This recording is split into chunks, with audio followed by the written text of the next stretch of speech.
Hello, so today I want to talk about one of my recent reads. Actually, before I do that, I wanted to talk about so I started thinking about celebrity memoirs and biographies, and this question just keeps coming up about whether we even need them, right? Because I just feel like in recent times with social media, we kind of know too much already about celebrities. So we're always being updated on some social media about somebody, right? And I feel like they give way too much information these days.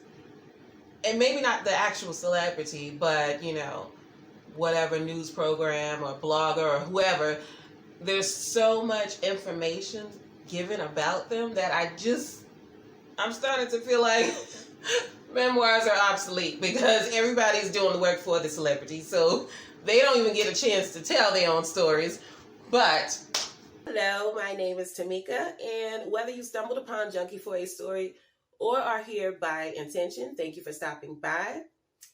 I hope you enjoy this video, and if you do, please give it a like and subscribe by the end of the video, and hit the bell for notifications so you won't miss new videos when they are released. And now, on to the video. I was reading a recent memoir, which was a pleasant surprise because that celebrity happens to be someone who is not on social media to my knowledge, and if they are, they're not on there on a regular basis, I'll say. But for example, who was it? Matthew McConaughey. He came out with a autobiography. I think it's called Green Lights, but I'll put a picture up. If I'm wrong, you'll see the cover. And his autobiography was a bestseller. I think it still is on the bestseller list. But he's one of those who's kind of, I would say he's on the private side. So maybe that's why people are more fascinated and interested in him. Because I don't think he does much on social media, but I'm not a fan, so I don't really be checking in on him. So, not that I'm like an enemy or something, it's just I don't keep up with him like that. But I'm thinking he's not really on social media that big. Although I know he had his recent governor candidacy. But, for the most part, I don't really hear about his personal life. So his autobiography was doing really well as far as the sales and public interest. And I know Viola Davis, she had recently, at the beginning of 2022, she released an autobiography as well that has been doing well. I have been meaning to read that one, but it was kind of chunky, so I've been putting it off for a while. But yeah, that is one I want to read. And she's another one who I don't know much about, so I think it would be fascinating to read her autobiography. But some others, like for example, Jessica Simpson. I know she keeps writing. She keeps writing these books, and I know Open Book I know is really popular and people seem to love it. I haven't read that one, but I don't know.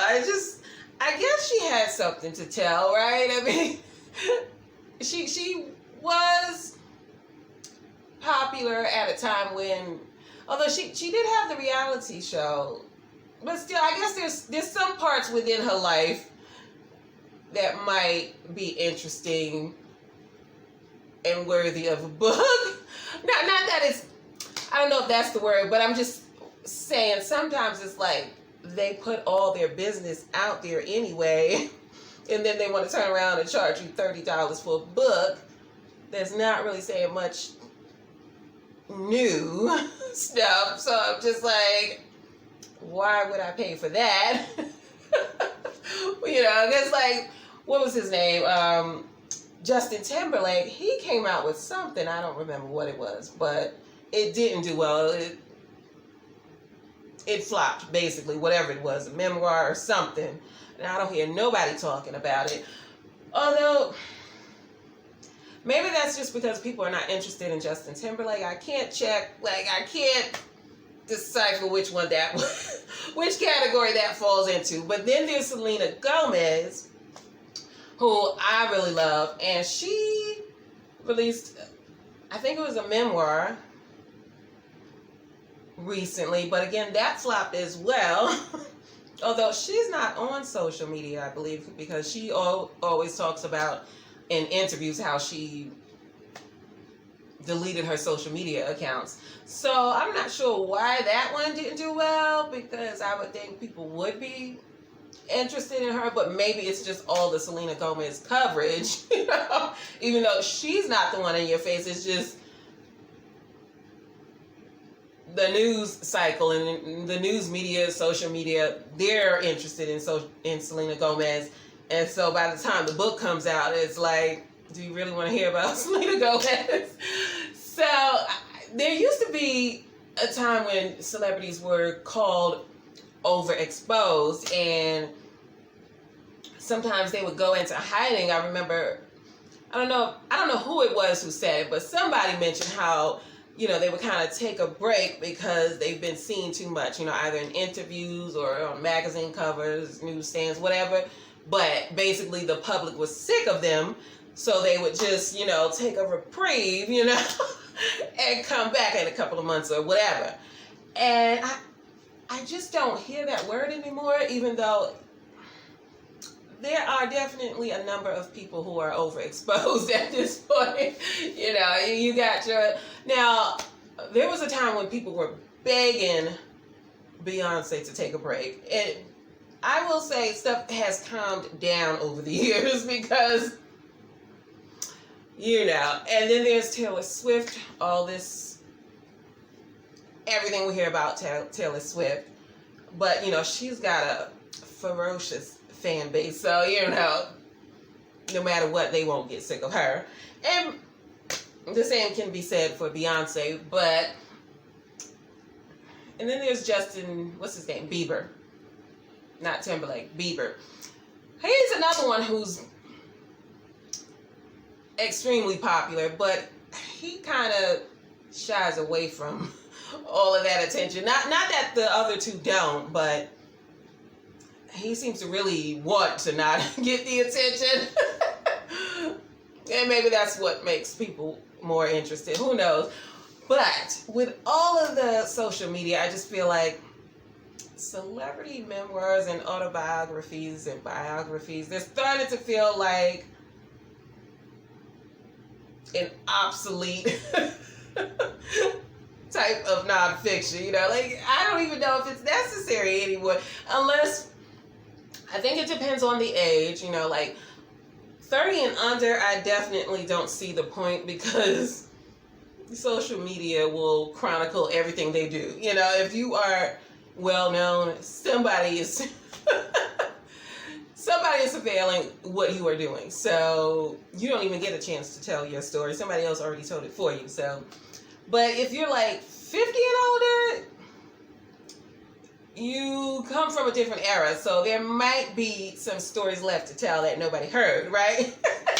It is possible when you're older. However, I just feel like when you're younger, if you're a celebrity, someone most likely already told whatever story there is, because, everybody has a phone, everyone can just go online and say whatever, do whatever, upload whatever, so it kind of takes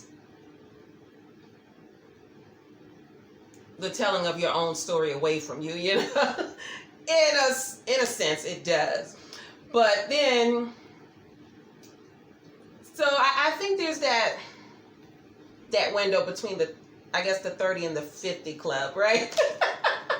But I kind of feel like sometimes, if you're considering, if you're a celebrity and you're considering writing a book, you should keep certain stories real close to you. Make sure that nobody know it except the people involved, because chances are, if you're going to write a book and the story is already out there, well, who wants to spend $30 on a book to read about something they already read on social media? I mean, that's a waste of money in my book, but anyway, so way back when I started getting into celebrity biographies, I'm thinking the first one I read was Call Her Miss Ross. I think this was my first. And I mean, obviously this is really old, but I like old Hollywood, and I guess like pre-80s, I would say. I tend to like those memoirs a lot.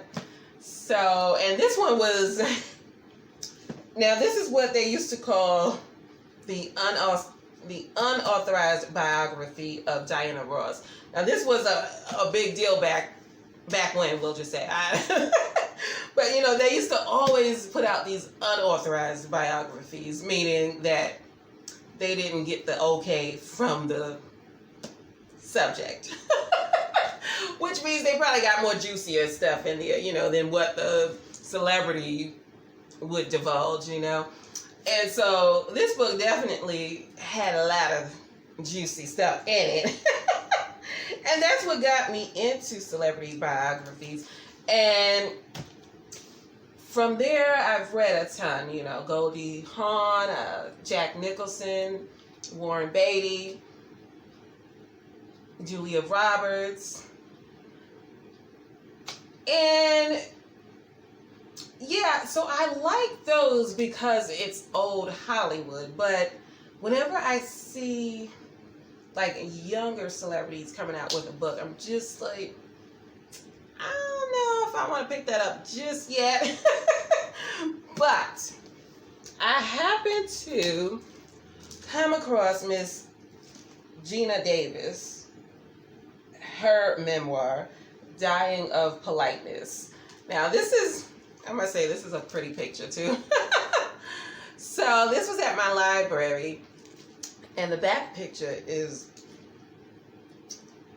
just gorgeous. But so that's the back. But yeah, so Geena Davis, right? This book surprised me because I wouldn't call myself a fan of Geena Davis. Like, I know Thelma and Louise, and I think that's all I can think of that I know. As far as her movie credits, I don't really know much else about her. I do remember the TV series where she played a female president. But other than that, I don't really know her work. So I just picked this up, I think just because I like the cover. But anyway, I picked this up, and I sort of read and listened to the audiobook, which she narrates herself. And in this book, it's a memoir, I guess, because she mainly focuses on her career. She doesn't, outside of her childhood and the relationships that were intertwined with her career, she doesn't go into a lot of details about her personal life. So she talks about growing up, I forgot where she grew up, was it? I don't know if it's going to say, I think it sort of on the East Coast. I'm not good with details. Let me see if I can find it real quick.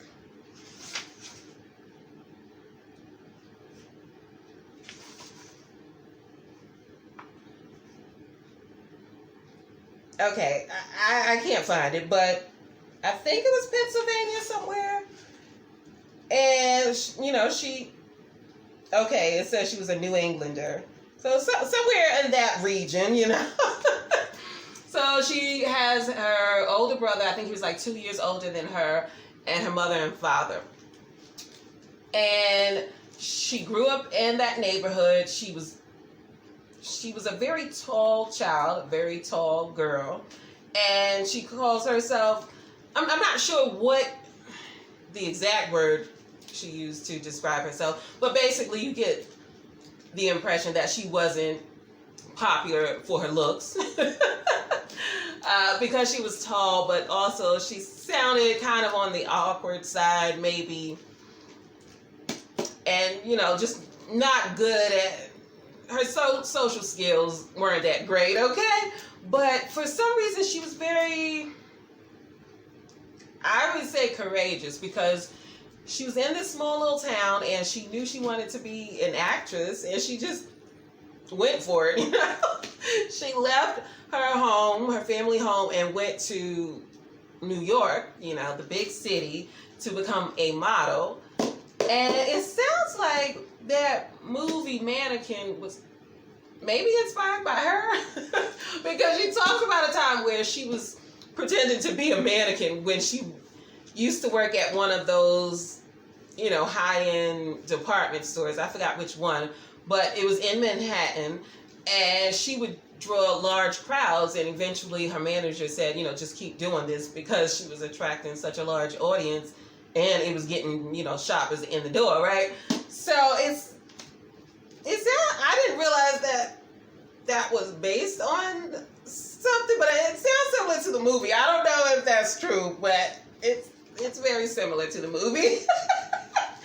Anyway, she talks about her love life. So she was married in her 20s when she met this guy in New York. They started living together, but then she felt guilty about it, so she finally got married, because she was just driving herself crazy, lying about it to her mom, because, they were shacking up. So they got married, but then Hollywood started to, take interest in her, and the husband realized that California just wasn't his vibe, And so they ended the marriage amicably. But she stayed in California, obviously, and she went on to make the movies we all know and love, right? Now, again, a lot of the movies she mentions I'm not familiar with, but I didn't even realize she had a relationship with, what is his name? I can't think of his name. Jeff Gold? Is it Jeff? Let me see. Hopefully it's in here. Jeff Goldblum or something. I'll just put up the picture so you know who I'm talking about. But hopefully you can see that.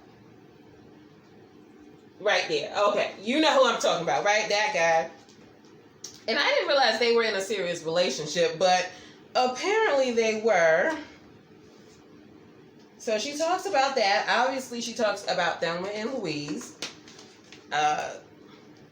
She also gave credit to Dustin Hoffman for giving her some good advice. So she said Dustin Hoffman told her never to sleep with your co-stars. I don't know how he put it, but basically he just said, you don't want to get into a romantic relationship if you think you might work with them, because it just kind of creates problems. And then she talks about this incident with Jack Nicholson where he just calls her up, and her impression of Jack Nicholson is funny, okay? So Jack is just like, when's it gonna happen? And then she gives her that line about, oh no, we might work together. I don't want to ruin things. And then he's like, "Aw, who told you to say that?" Jack, can't you just picture him, But anyway, she has a fascinating story to tell. And I wish she would have gone into more about having children in her 40s, but she really just sort of glanced over that. I didn't even realize she had 3. She said she had twins and then a third child. but she doesn't go too much into that. But she is still with the man that she married and had the children with. But prior to that, she had some, you know, some relationships, but she doesn't reveal too much about the relationships. I think she treats her former lovers with respect. But there was one guy, he was a director, I can't remember his name, but he was a director, and it just turned me off immediately because she said when they met and they started dating, he said to her, oh, my last, I don't know if it was his wife or his ex-girlfriend, but he said she cheated on me. And I don't know the exact wording, but basically it was like he was acting like Geena Davis needed to prove herself to him. So it just became the whole relationship became about Geena Davis trying to prove to him that she can be trusted, but it just sounds like she lost herself in trying to prove herself to him, and then you just sitting back wondering, well, what is he doing for her? I mean, we all coming with some kind of baggage, you know, so it's like, okay, you've been cheated on, and your point. So, I don't know, I mean, I didn't get it. But anyway, she liked him, she went out with him. I can't remember if they married or what, but it lasted a couple of years, it sounded like. But eventually, she finally figured it out and moved on. But, yeah, so her stories about being on set, they had quite some shenanigans in some of those movies that she was filming, you know. And she just chooses such different kind of movie roles. I mean, the movies she was talking about, like, each one is just so different from the other. I don't think I know any other, I can name any other actress who just has her kind of resume. It's just one of those quirky kind of resumes, you know. Like, it's just weird, but her adventures are pretty fascinating. I'm so glad I read this, and I would highly recommend it. It's a quick read. It's like 200, let's see, 277 pages. 277 pages. The main, I say the main highlight would be her modeling years, because the stuff she went through to be a professional model, which in those days it sounds like a lot of actresses, that's how they got in, through modeling. But yeah, anyway, again, I highly recommend this. It's worth your time. She has fun while she's telling the stories, and she's not a mean girl to anyone. You know what I mean? She didn't, you know, throw anybody under the bus, or, you know, it's not one of those where you get the sense that she's just doing this to, you know, upset some folks. She really is dying of politeness, I guess. But anyway, I'm gonna get out of here. Please like, comment, and subscribe if you choose, and let me know if you read Geena Davis, or if you plan to, or what do you think about, you know, I don't know, these celebrities. Some of them, they have something to say, but some of them, it's like you're all over social media, so I don't know, you tell me. Anyway, I'm gonna get out of here. I'll catch you in the next one. Bye.